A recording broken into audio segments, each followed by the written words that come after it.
Israeli forces have launched a new offensive in Jabalia in northern Gaza after levelling it during an earlier assault. Attacks on homes and shelters for displaced families have killed several people. The Israeli armies issued evacuation orders for Jabalia and Beit Lahiya, saying the area is a dangerous combat zone and its operation is to prevent Hamas fighters from regrouping. But displaced people have nowhere to go. Ferdia Carr begins our coverage. In Jabalia refugee camp in northern Gaza, Israeli drones opened fire on people's homes. Paramedics help survivors with whatever equipment they can find. The Israeli army had already levelled the area during its ground assault, which began in October. People here have little hope to cling to. We were bombed. Rocks and shells fell on us. May God help us and have mercy. Let the world stand with us. The only thing I ask of them. Only God is standing with us. God is the only one with us. I've lost 3 children. 4 months after it declared the end of Hamas in northern Gaza, Israel says it's fighting again.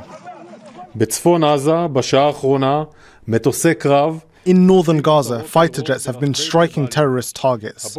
This morning, we began a temporary evacuation process of the Jabalia area from this area towards the center of the strip as part of our preparation for a military operation in the area. In recent weeks, we have identified attempts by Hamas to restore its military capabilities in Jabalia, and we are working to dismantle these attempts.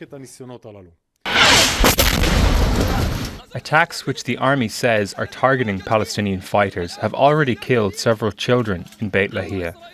Israeli forces have pushed the people of northern Gaza to the brink of starvation by blocking aid to the region. Now it's issuing more evacuation orders. But it's not clear where families are meant to go. And with Israel launching attacks on Rafah in the south and Deir el-Balah in the centre of the strip, Palestinians are unlikely to have much faith in the so-called safe zones. Ferdia Carr, Al Jazeera. Al Jazeera's Moth Al-Khalous spoke to some of the survivors of those Israeli attacks in northern Gaza. The Israeli forces targeted a residential house in Beit Lahiya, and this is one of the Israeli targets. He's about 15 years old, maybe. What's really shocking is there's about 11 persons still under the rubble so far.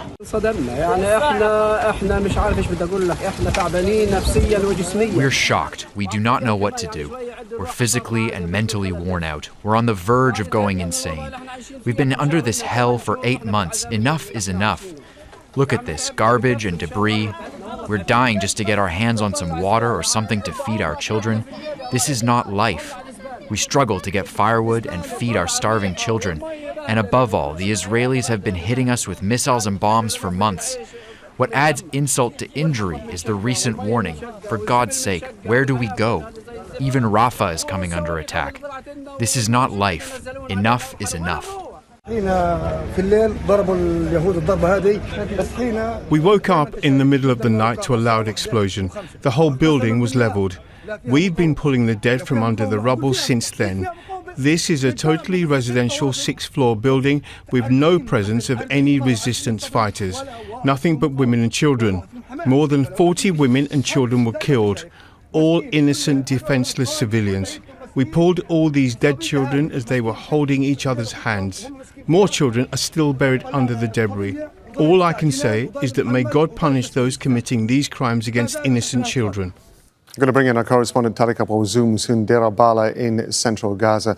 Moth Al-Khalous there talking to us about the attacks that have been happening in Beit Lahiya, but also attacks happening in Jabalia as well. What more do we know about the Jabalia attacks, Tareq?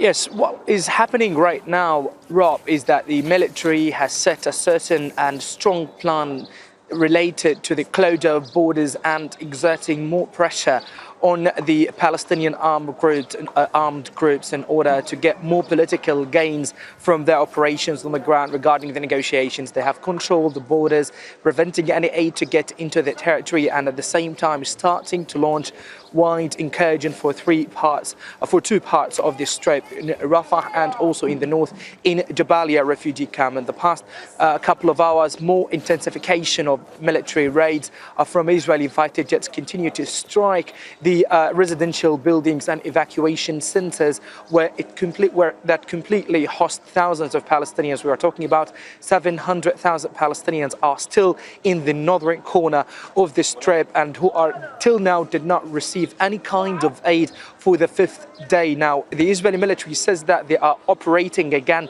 in the north in order to chase the Palestinians armed groups who are right now working on reorganizing their troops on the ground there, according to the Israeli claims. But yet, casualties among civilians in that area are escalating, specifically that the vast majority of people there have nowhere else to go, despite the Israeli previous announcement that they managed to militarily control the northern portion of the city. Now, we're talking about 16 Palestinians are trapped in a house being targeted as they have been calling for a rescue for the emergency workers. But as we have been hearing from eyewitnesses in Jabalia refugee camp, they are talking about unprecedented scale of attacks being launched by the Israeli infantry units and by the fighter jets. Journalists, as well as they were reporting in Jabalia and Beit Lahiya, they have come under the Israeli fire, and that's absolutely disturbing. They have been saying that the strikes and the attacks are unprecedented since the outbreak of the conflict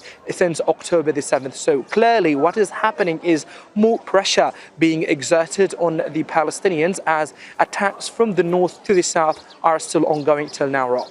And Tareq, meanwhile, of course, we've been talking about thousands of people making their way from Rafah to where you are in Deir el-Balah in central Gaza. What's the latest situation where you are?